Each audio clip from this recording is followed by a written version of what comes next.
Hi friends, எல்லாரும் நல்லா இருக்கீங்களா? Welcome to Aruna Rangan's kitchen flavours. இந்த பதிவில் நம்ம இன்னைக்கு பார்க்க போகிற டிஷ் வந்து வல்லாரை கீரை பொரியல்.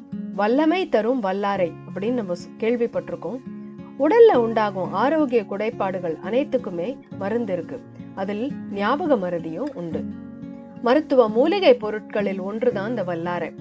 இப்போ வல்லாரை பார்த்தீங்கன்னா எளிதாக எல்லா இடத்துலையும் நம்ம கிடைக்கக்கூடிய ஒரு கீரை தான் இந்த வல்லாரை. நினைவு திறனுக்கு மட்டும்தான் இந்த வல்லாரையா என்று கேட்கலாம். இல்ல, அதையும் தாண்டி பலவிதமான மருத்துவ குணங்களை இவை கொண்டிருக்கிறது. மூளைக்கு ஆற்றல், பற்களில் கரைகள், கண்ணுக்கு வலு கொடுக்கும், குடல் புண் ஆறும், இரத்த சோகை தவிர்க்கும். இந்த மாதிரியான நிறைய பெனிஃபிட்ஸ் உள்ள இந்த வல்லாரை கீரையை நம்ம இப்ப இன்னைக்கு செஞ்சு பார்க்க போறோம். எப்படி செய்யறதுன்னு வாங்க போய் பார்க்கலாமா? வல்லாரை கீரை பொரியல் செய்யறதுக்கு ஃபர்ஸ்ட் வந்து ஒரு 3 டேபிள் ஸ்பூன் அளவுக்கு நம்ம இந்த பைத்தம் பருப்பு இல்ல பாசி பருப்பு எடுத்து ஒரு தண்ணியில ஊற போட்டு வைக்கணும். ஒரு 3/4 மணி நேரமாவது ஊறினா நல்லா இருக்கும். இந்த வல்லாரை கீரையை அந்த ஸ்டெம்மோட நல்லா நம்ம வந்து வாஷ் பண்ணணும். முதல்ல நல்லா வாஷ் பண்ணி 3-4 தடவை வாஷ் பண்ணி நல்லா பொடியா எவ்வளோ முடியுமோ அவ்வளோ பொடியா கட் பண்ணி எடுத்து வச்சுக்கணும். 2 பச்சை மிளகாய் அளவுக்கு நல்லா பொடியா கட் பண்ணி வச்சுக்கணும். ஒரு 5-6 டேபிள் ஸ்பூன் அளவுக்கு தேங்காய் துருவல் வேண்டியிருக்கும். கொஞ்சம் வெல்லம், தேவைக்கேற்ப உப்பு, அப்புறம் தாளிக்கிறதுக்கு தேங்காய் எண்ணெய், மற்றபடி கடுகு, பெருங்காயம், உளுத்தம்பருப்பு இதெல்லாம் தேவைப்படும். அடுப்புல கடாயை போட்டு அதுல ஒரு டேபிள் ஸ்பூன் அளவுக்கு தேங்காய் எண்ணெய் விட்டு கடுகை போட்டு கடுகு நல்லா பொரிஞ்சதும் உளுத்தம்பருப்பை போட்டு அதுவும் பொன்னிறமா ஆனதுக்கு அப்புறம் ஒரு 1/4 டீஸ்பூன் பெருங்காயத்தூள் போட்டு நம்ம பச்சை மிளகாவை போட்டு நல்லா வதக்கணும். நல்லா வதங்கிட்டு அதுல வந்து ஒரு டம்ளர் அளவுக்கு தண்ணியை விட்டு நம்ம ஊற வச்சிருக்கிற பாசிப்பருப்பை அதுல போட்டு நல்லா கொதிக்க விடணும். பாசிப்பருப்பு நல்லா கொதிக்கணும். ஒரு 5 நிமிஷமாவது கொதிக்கணும்.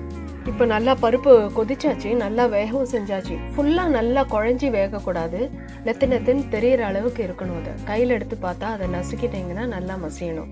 அந்த ஸ்டேஜில் நம்ம நல்லா வாஷ் பண்ணி எடுத்து வச்சிருக்கிற கீரையை அதில் போட்டு நல்லா வதக்கணும்.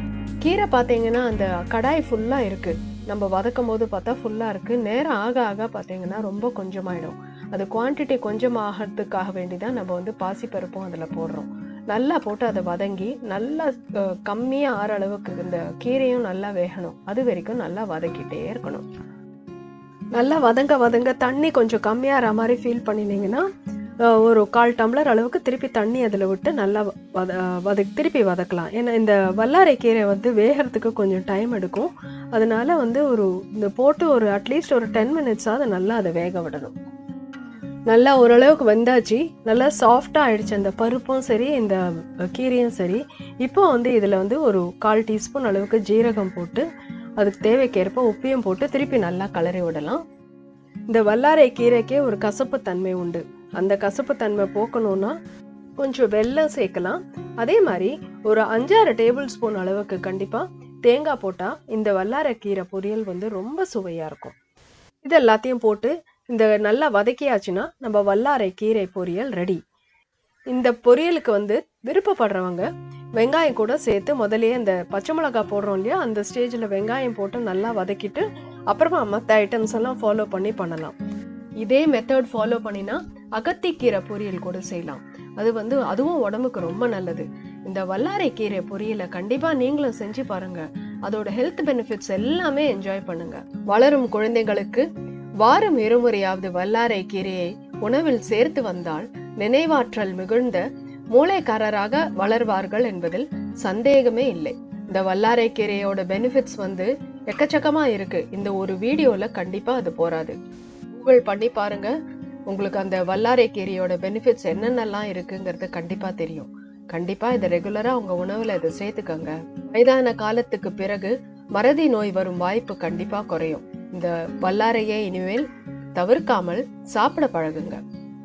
இந்த வீடியோ உங்களுக்கு பிடிச்சிருந்ததுன்னா ஒரு லைக் பட்டனை தட்டுங்க. உங்க ஃப்ரெண்ட்ஸ், ரிலேட்டிவ்ஸ் எல்லாருக்கும் ஷேர் பண்ணுங்க. இது வரைக்கும் சப்ஸ்கிரைப் பண்ணலையானா அவசியம் சப்ஸ்கிரைப் பண்ணுங்க. நீங்க கொடுக்குற மோட்டிவேஷன், நீங்க கொடுக்குற கமெண்ட்ஸ் இதெல்லாம் வச்சுதான் நம்ம வந்து இந்த வீடியோஸை நம்ம வந்து இம்ப்ரூவ் பண்ண முடியும். கூடிய சீக்கிரம் ஒரு சூப்பரான ஒரு வீடியோவோட உங்களை நான் மறுபடியும் சந்திக்கிறேன். அது வரைக்கும் டாடா, பாய்.